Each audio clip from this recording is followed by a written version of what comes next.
Hey, Betty, I haven't seen you around for a while. Where have you been? Hi, Julie. I decided to try a new class. It's all online. I don't ever have to come to this place again. Wow. What's it called? I may want to give that a try. Getting up in the morning is a real bummer. It is called distance learning. It uses mostly things that are asynchronous activities. I use my computer instead of going to a classroom. Do you like it?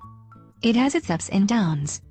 I love not having to get up and go to class in the morning. I feel like I am in control. I get to do the lessons when and where I want. It's also really nice to think about stuff for a while before starting to talk about it. Sometimes I go over lessons a few times if I'm confused about it. With no one watching me, I don't feel stupid. What do you do if you have a question or something? Does anyone answer? Yeah. I can contact the teacher by email or Skype or something. They are, like, online a lot of the time. Huh. This sounds really neat. It's like you are communicating with people but you are not in the same place, maybe not even at the same time. It's like you're a time traveler or something. Funny! Not a time traveler. But it does feel pretty worldly. I have people in my class from all over the place. It's neat to learn about what it's like where they are from. That must be cool. But you are alone when you are working. Do you ever feel isolated though? Yeah, sometimes. That's why I came in today, to hang out. The teachers try to get us to talk and make friends, but it is harder than just running into you guys in the hall. I hadn't thought about that. That could be lonely. Gee, Betty, you've given me a lot to think about. You're right that there are good parts and bad parts, I guess. Yeah, just like in regular school. What are the activities in our regular school called then? Our lectures and stuff? That would be called synchronous learning since it occurs at the same time and sometimes even in the same place. Huh. Synchronous and asynchronous. Those are funny words. Yep. They both have the Latin word chron in them. That means time.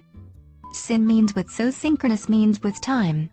A means not, so asynchronous means not with time. Cool, huh? It actually makes sense. Boy, you really are learning a lot, aren't you? Yeah. I guess I am. This learning stuff sort of sneaks up on you, doesn't it? What does asynchronous communication look like? Let's consider a few examples. One example is creating and editing content in a wiki. There are several popular wiki sites where shared editing create a collaborative project.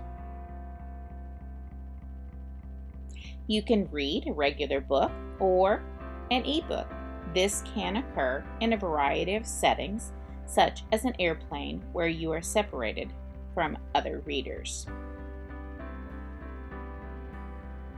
Students can independently view videos presented through channels on YouTube, TeacherTube, or other host sites.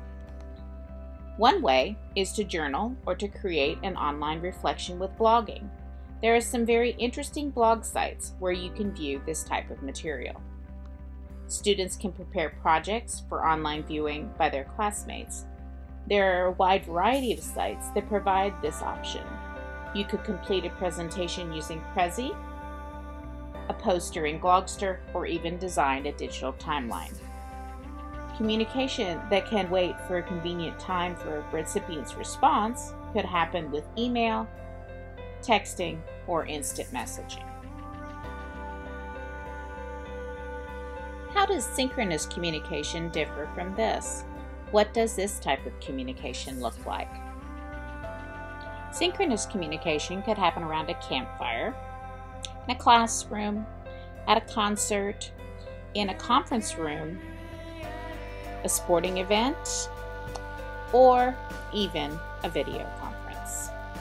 What does this mean for education?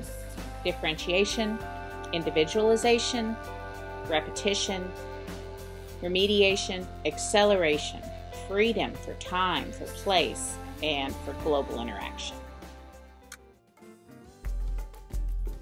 This asynchronous and synchronous communication is not as complicated as I thought. I know, right? It's sort of been around forever. Huh.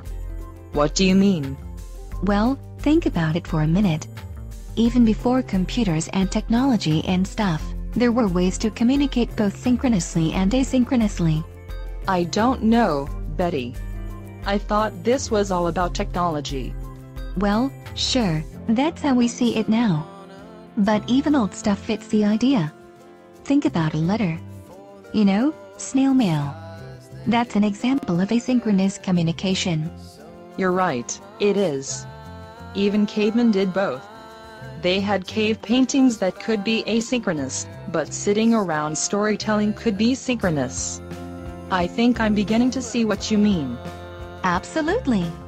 Technology just makes it easier for us to reach a bigger group of people in a faster way.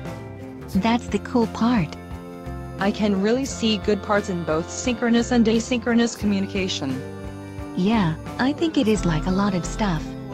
We need to try to use the good parts of both, and try to work around the bad stuff.